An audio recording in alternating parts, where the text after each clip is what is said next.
Today on Capitol Hill, let's look for this today. A congressional hearing examining potential foreign influence on all these left-wing protests, including what's happening in Minneapolis.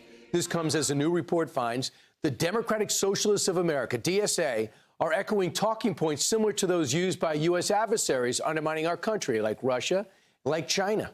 Senior editor of investigations at Fox News Digital, Asra Nomani, joins us now, who's leading a lot of these reports. First, Asra, what makes you think and what leads you to believe that there's foreign influence behind the protests we're seeing in the streets like Minneapolis?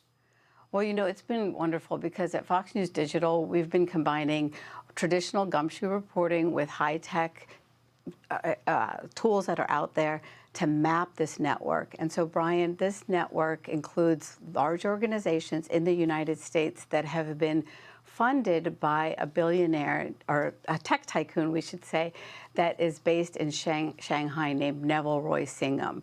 And today is a day of reckoning for these far-left groups because at the House Ways and Means Committee, they're going to have a hearing on this phenomena called malign foreign influence.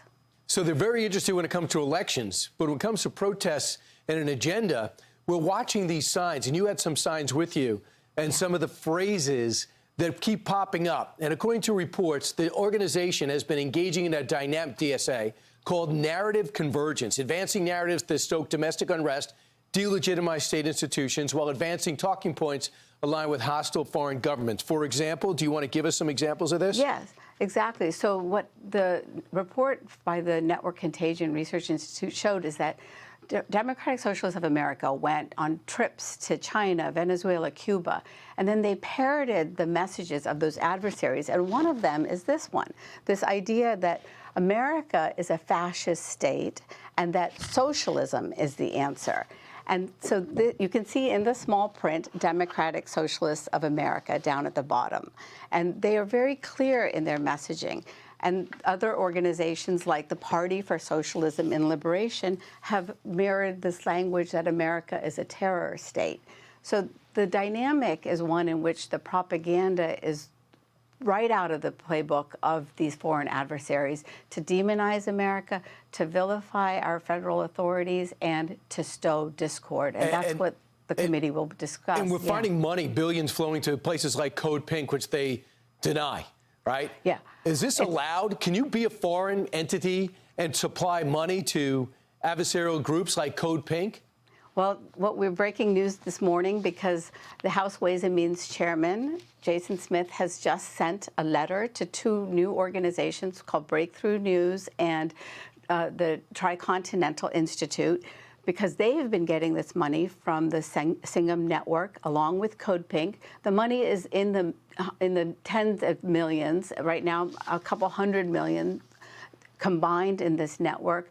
But Brian, what happens is that America's nonprofit laws are very clear that you have to do your charitable mission. And so what Representative Smith and his committee are exploring is whether these organizations are breaking tax laws. And so it's basically the Al Capone strategy in order to disband this network that's sowing discord. And Asra, how about the fact that last week we were talking about let's have a national shutdown, a general strike? Right. That's also out of that playbook. But for some critics would say, okay, socialists are socialists no matter where they are in America. They're just looking at the same stuff. They're not actually getting their cues from foreign entities. What do you say to that?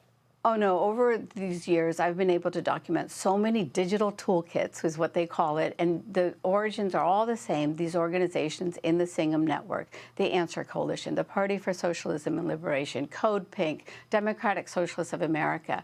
And so they have the same script, and they are basically parroting this negative language. And the really important thing, Brian, is for people to know that they are calling this a new Cold War on America.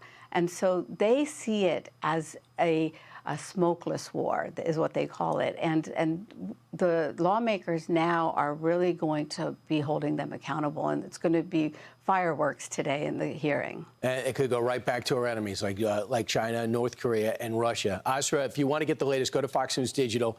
You're leading the charge in these investigations. Asra Nomani, thanks so much. We're all going to be watching today in these hearings. I hope Democrats and Republicans are equally outraged, but I doubt it.